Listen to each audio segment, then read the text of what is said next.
اور اگر وہ میرا مجمع میں ذکر کرتا ہے تو میں اس سے بہتر مجمع میں یعنی فرشتوں کے مجمع میں جو معصوم اور بے گناہ ہیں جو اس کا تذکرہ کرتا ہوں۔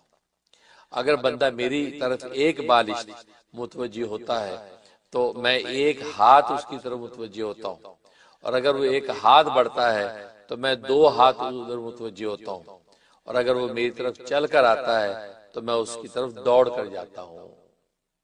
یہ حدیث جو امام بخاری اور امام مسلم کی متفق علیہ حدیث ہے، یہ ذکر کی ہے۔ باقی اس کے علاوہ جو ہے وہ ترمذی، ابن ماجہ، ان سب نے اس روایت کو نقل کیا ہے۔ شرح: اس حدیث قدسی میں حق تعالی شانو نے ذکر اللہ کرنے والوں کے لیے 8 انعام و اکرام بیان کیے۔ 8 انعام و اکرام بیان ہوئے۔ نمبر 1، بندہ مومن کے گمان کے مطابق اللہ تعالیٰ اپنی رحمت و قدرت کو موڑ دیتے ہیں، اور اس سے بندے کے گمان کی قدر و قیمت بتلائی گئی ہے، اور در پردہ نیک گمان کی تلقین بھی کر دی گئی۔ اب بندہ جیسا گمان رکھتا ہے اللہ کے بارے میں تو ویسے ہی اللہ تبارک و تعالیٰ اس کا معاملہ کرتے ہیں۔ تو کہ بندہ مومن کا جو گمان ہے اس کی اللہ کے بڑی اہمیت ہے، تو اس کی قدر و قیمت بتائی، اور گویا کہ در پردہ نیک گمان کا جو ہے اشارہ کر دیا کہ آپ نیک گمان اللہ کے بارے میں رکھیں۔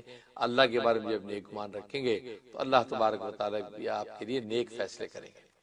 نمبر 2، ذاکر کو اللہ سبحانہ و تعالیٰ اپنی جلیل قدر معیت اور رفاقت عطا کر دیتا ہے، ذکر کرنے والوں کو اپنی معیت عطا کر دیتا ہے۔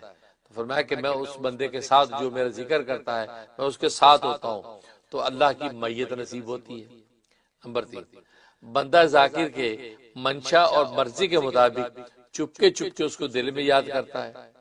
تو گویا کہ بندہ دل میں جب یاد کرتا ہے تو اللہ تبارک و تعالیٰ بھی اس کے منشا کے مطابق اس کو دل میں یاد کرتا ہے، کیونکہ ذاکر کا منشا دل میں یاد کرنے کا ہوا تو اللہ تبارک و تعالیٰ کو اس کا یہ دل میں یاد رکھنا، یہ اس قدر یہ منشا اس کو پسند آتا ہے کہ اللہ بھی اسی کے مطابق دل میں یاد کرتا ہے۔ اس سے بھی ذاکر کی اہمیت کا پتہ چلتا ہے۔ نمبر 4، اور اگر ذاکر اجتماعی مجلس میں اللہ کا ذکر کرتا ہے تو اللہ اس کے منشا کے مطابق مجمع میں اس بندے کو یاد کرتا ہے۔ بندہ اگر مجمع میں اللہ اللہ کر کے یاد کر رہا ہے تو گویا کہ اللہ تبارک و تعالیٰ بھی پھر اس کو مجمع میں یاد کر رہا ہے۔ نمبر 5، بلکہ انسانوں سے زیادہ پاکیزہ اور نورانی مجلس میں اللہ اس بندہ ذاکر کا تذکرہ کرتا ہے۔ تو گویا کہ فرشتوں کے مجمع میں اللہ تبارک و تعالیٰ اس بندے کا ذکر کرتے ہیں، اور ظاہر ہے کہ ملائکہ کا مجمع جو ہے اس بندے کی دنیا کے مجمع سے بہت اعلیٰ عرفہ اور پاکیزہ ہے، تو یہ بہت بڑا انعام۔ نمبر 6، پھر اللہ کے ہاں اس ذاکر کا یہ مقام ہو جاتا ہے کہ اب یہ ذکر کے ذریعے اپنے اللہ کی طرف ایک بالش بڑھتا ہے تو اللہ اس کی طرف ایک ہاتھ بڑھ کر قرب اجلال عطا کر دیتا ہے۔ تو گویا کہ اللہ اس کے بڑھنے کی اس قدر جو وہ قدر کرتا ہے کہ وہ ایک بالی بڑھتا ہے تو اللہ ایک ہاتھ اس کی طرف بڑھتا ہے۔ نمبر 8، بندہ ذاکر جب ایک ہاتھ اور بالش کی بجائے باقاعدہ اور متواتر اللہ کی طرف چل نکلتا ہے تو اللہ تعالیٰ اس کی طرف دوڑ کر ایسا قرب اجلال عطا کر دیتا ہے کہ اللہ اس کی آنکھ بن جاتا ہے جس سے وہ دیکھتا ہے، اللہ اس کا ہاتھ بن جاتا ہے جس سے وہ پکڑتا ہے، اللہ اس کے قدم بن جاتا ہے جس سے وہ چلتا ہے۔ دیکھو کس قدر اس ذاکر کی اللہ کے یہاں قدر و قیمت ہے کہ اللہ تبارک و تعالیٰ اس کی آنکھ بن جاتے ہیں جس سے وہ دیکھتا ہے۔ تو گویا کہ اللہ تبارک و تعالیٰ کی نصرت اور تائید اس قدر اس کے ساتھ ہو جاتی ہے۔ گویا جس قدر ذاکر ذکر اللہ میں کثرت اور مجاہدہ بڑھاتا جائے گا اتنا ہی اللہ کے قرب کی جانب ترقی کرتا جائے گا۔ نیز ذکر نفسی اور قلبی کی فضیلت اور قبولیت عند اللہ کا پتہ چلتا ہے۔ تو گویا کہ اللہ کے ہاں جو ہے ذکر نفسی یعنی قلب میں یاد کرنے کی بھی بڑی فضیلت و اہمیت ہے کہ حق تعالی شانو بندے کے قلبی اور سری ذکر کو قبول کر کے خود بھی اس بندہ ذاکر کا تذکرہ اپنے قلب اور نفس میں کرنے لگتے ہیں۔ اس رب عظیم کی شان کے لائق ہے۔ ظاہر ہے کہ قلب و نفس میں ذکر کرتے ہیں، اب وہ قلب و نفس کیسا ہے ویسا جیسے اس رب عظیم کی شان کے لائق ہے، ہم اس کا کوئی ہے تصور قائم نہیں کر سکتے۔ اور ساتھ ہی ذکر لسانی اور جہری کا اجتماعی مجلس میں ہونا بتلایا گیا کہ ذکر جہری اور مجمع کے اندر ذکر اس کا بھی ثبوت مل رہا ہے، وہ کہ اس کا بھی ذکر کر دیا، اور ساتھ ہی ذکر لسانی جہری کا اجتماعی مجلس میں ہونا بتلایا گیا ہے، اور اس کا فضل و قبول ایسا کہ خود رب کریم فرماتے ہیں کہ میں خود بھی اس بندہ ذاکر کا ذکر اجتماعی ایسی مجلس میں کرتا ہوں جو ملائکہ کی نورانی مجلس ہوتی ہے۔ اور مجلس و مجمع اس لیے کہا اس میں بلند آواز سے جہری ذکر ہوتا ہے۔ تو دیکھو مجمع کو جہری ذکر لازم ہے۔ اب مجمع اکٹھا ہوتا ہی اس لیے تاکہ سارے مل کے جہری ذکر کریں، لا الہ الا اللہ، لا الہ الا اللہ، یا اللہ اللہ اللہ، اس کا ذکر کریں۔ تو معلوم ہے کہ جہری ذکر کرنا بلند آواز سے خود یہ اللہ تبارک و تعالیٰ کی حدیث قدسی یعنی اس کا منشا ظاہر ہو رہا ہے، اس لیے جو ہے وہ جہری ذکر جو ہے کرنے کو اس قدر پاکیزہ قرار دیا۔ حدیث نمبر 2، حضور اکرم صلی اللہ علیہ وسلم نے ایک مرتبہ صحابہ کرام رضوان اللہ علیہ مجمعی سے ارشاد فرمایا، کیا میں تم کو ایسی چیز نہ بتاؤں جو تمام اعمال میں بہترین چیز ہے اور تمہارے مالک کے نزدیک سب سے زیادہ پاکیزہ ہے اور تمہارے درجوں کو بہت زیادہ بلند کرنے والی ہے، اور سونے چاندی کو اللہ کے راستے میں خرچ کرنے سے بھی زیادہ بہتر ہے، اور جہاد میں تم دشمنوں کو قتل کرو اور وہ تمہیں قتل کریں، اس سے بھی بڑی ہوئی ہے۔ صحابہ کرام رضوان اللہ علیہ مجمعین نے عرض کیا کہ ضرور بتلائیں۔ نبی اکرم صلی اللہ علیہ وسلم نے ارشاد فرمایا، اللہ کا ذکر ہے، ذکر اللہ یعنی اللہ کا ذکر ہے، یہ جو کرو گے تو اس کے اتنے اونچے مقامات اور درجے ہیں۔ حوالہ صحیح حدیث ہے، یہ مسند احمد کی اور سنن ترمذی میں بھی ہے، ابن ماجہ اور مسند حاکم میں بھی۔ شرح اس حدیث مبارکہ میں رسول اکرم صلی اللہ علیہ وسلم نے خاص اللہ کے ذکر کی 8 فضیلتیں عجیب و غریب انداز سے بیان فرمائی ہیں، حالانکہ وہ تمام اعمال جن کے تقابل میں حضرت صلی اللہ علیہ وسلم نے اللہ کے ذکر کو اخیر اور عرفہ قرار دیا ہے، عمومی معنی میں، حالانکہ وہ بھی ذکر اللہ میں داخل ہے، وہ سارے اعمال بھی ذکر اللہ میں عمومی معنی میں داخل ہیں، لیکن اللہ تبارک و تعالی خاص اللہ کا ذکر جو ہے اس کو عرفہ اور اخیر قرار دیا۔ لیکن حضرت صلی اللہ علیہ وسلم کا منشا وہ عمومی مفہوم پر مبنی ذکر نہیں، بلکہ وہ خاص ذکر اللہ جو قلب و زبان سے بندہ ذاکر کبھی سرن اور کبھی جارن، کبھی انفرادن اور کبھی اجتماعاً مجالس خیر میں کرتا ہے، وہ مراد ہے۔ اس سے پتہ چلا کہ اکیلا اللہ کا ذکر اللہ اللہ اللہ یا لا الہ الا اللہ اللہ اللہ، یہ ذکر مراد ہے جس کی فضیلت نبی کریم صلی اللہ علیہ وسلم بیان فرما رہے ہیں۔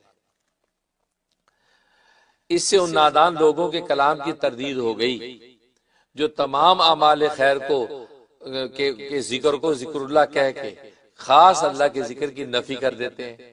وہ کہتے ہیں جی نماز بھی اللہ کا ذکر ہے، جی تلاوت بھی تو اللہ کا ذکر ہے، وہ عمومی معنی میں ساری چیزوں کو ذکر میں شامل کر دیتے ہیں، اس سے انکار نہیں ہے، لیکن اس حدیث میں نبی کریم صلی اللہ علیہ وسلم جو ہے یہ خاص ذکر کا تذکرہ کر رہے ہیں، اور خاص اللہ کا ذکر جو اللہ اللہ کے عنوان سے ہو یا لا الہ الا اللہ لا الہ الا اللہ ہو، وہ مراد ہے، یا الا اللہ کی ضربے لگیں، یہ مراد ہے۔ اس سے ان نادان لوگوں کی کلام کی تردید ہو گئی جو تمام اعمال خیر کو کے ذکر کو ذکر اللہ کہہ کر خاص اللہ کے ذکر کی نفی کر دیتے ہیں اور مجالس ذکر سے دور رہتے ہیں۔ حق تعالی شانو سمجھ و توفیق عطا فرمائے۔ بار کہ وہ 8 فضائل مندرجہ ذیل ہیں۔ نمبر 1، تمام نیک اعمال میں سب سے زیادہ نافع اور خیر عمل خود اللہ کا ذکر ہے۔ نمبر 2، بادشاہوں کے بادشاہ اور ہر چیز کے مالک کے مطلق کی نظر میں سب سے زیادہ پاک اور عمدہ اللہ کا ذکر ہے۔ نمبر 3، بندہ ذاکر کے ذکر کر بندہ ذاکر کے درجات عالیہ کو اللہ کی نگاہ میں سب سے زیادہ بلند کرنے والی چیز اللہ کا ذکر ہے۔ جو اللہ کا ذکر کرنے والا ذاکر ہے اس کے درجے کو سب سے زیادہ جو بلند کرتی ہے اللہ کے ہاں وہ اللہ کا ذکر ہے۔ نمبر 3 بتایا کہ بندہ ذاکر کے درجات عالیہ کو اللہ کی نگاہ میں سب سے زیادہ بلند کرنے والی چیز اللہ کا ذکر ہے۔ نمبر 4، اللہ کی راہ میں سونا لٹانے سے بھی زیادہ اعلیٰ افضل اور نافع اللہ کا ذکر ہے۔ حالانکہ انفاق فی سبیل اللہ کی کس قدر اہمیت ہے کہ وہ کسی ذی علم و فضل سے مخفی نہیں، مگر اللہ کا ذکر جس میں بغیر کچھ خرچ نہیں کرنا پڑتا وہ سب سے عارفہ ہے۔ نمبر 5، اللہ کی راہ میں چاندی لٹانے سے بھی زیادہ نفع بخش عمدہ عمل اللہ کا ذکر ہے۔ اللہ کی راہ میں چاندی لٹانے سے بھی زیادہ افضل عمل جو اللہ کا ذکر ہے۔ سونے کے ذکر کے بعد چاندی کے ذکر کی بظاہر کوئی ضرورت نہیں رہتی تھی۔ جب کہتے سونا جب وہ لٹانے سے بھی افضل ہے تو پھر سونے سے کمتر ہے چاندی، تو چاندی کے ذکر کرنے کی ضرورت ہی نہیں تھی۔ اس کی کیا وجہ ذکر کیا یہ بتا رہے ہیں۔ تو نمبر 5 میں بتایا اللہ کی راہ میں چاندی لٹانے سے بھی زیادہ نفع بخش عمدہ عمل اللہ کا ذکر ہے۔ سونے کے ذکر کے بعد چاندی کے تذکرہ کی بظاہر کوئی ضرورت نہیں ہونی چاہیے تھی، مگر رسول اللہ صلی اللہ علیہ وسلم نے سونے کے انفاق کے بعد چاندی کا ذکر کیوں کیا؟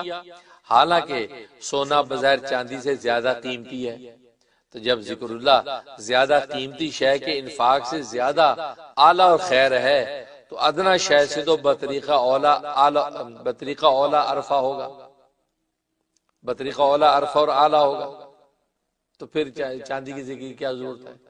یہ شبہ آپ حضرات کو سمجھ میں آ گیا ہوگا کہ جب سونے کا ذکر کر دیا کہ سونا لٹانے سے افضل اللہ کا ذکر ہے، تو بعد میں پھر کہا چاندی لٹانے سے بھی افضل اللہ کا ذکر ہے، تو یہ سونا تو اعلیٰ چیز ہے، اعلیٰ سے جب یہ ذکر افضل ہے تو چاندی تو ادنا ہے سونے کے مقابلے میں، اس سے تو بطریقہ اولا آٹومیٹکلی افضل ہوگا، اس کا ذکر کرنے کی ضرورت کیا تھی؟ یہ اس کا جواب دے رہے ہیں۔ دراصل یہ ہر شخص کی اپنی حیثیت کے مطابق ارشاد نبوی ہے۔ سونا چونکہ مہنگا اور قیمتی ہوتا ہے وہ کسی کے پاس ہوتا ہے، ورنہ متوسط ادنا درجے کے لوگوں کے پاس عام طور پر چاندی اور چاندی ہی کے زیورات ہوتے ہیں۔ تو مالدار کے حق میں سونا خرچ کرنا بڑا عمل ہے، مالدار کے حق میں سونا خرچ کرنا بڑا عمل ہے، لہذا اس اعتبار سے ذکر اللہ کی فضیلت بتلا دی کہ اللہ کے ذکر سونا خرچ کرنے سے بھی افضل، جبکہ ایک عام متوسط شخص کے حق میں چاندی بھی اسی قدر قیمتی اور مہنگی چیز ہے جس قدر ایک مالدار کے حق میں سونا قیمتی ہے۔ تو عام آدمی کے اعتبار سے بھی ذکر اللہ کی فضیلت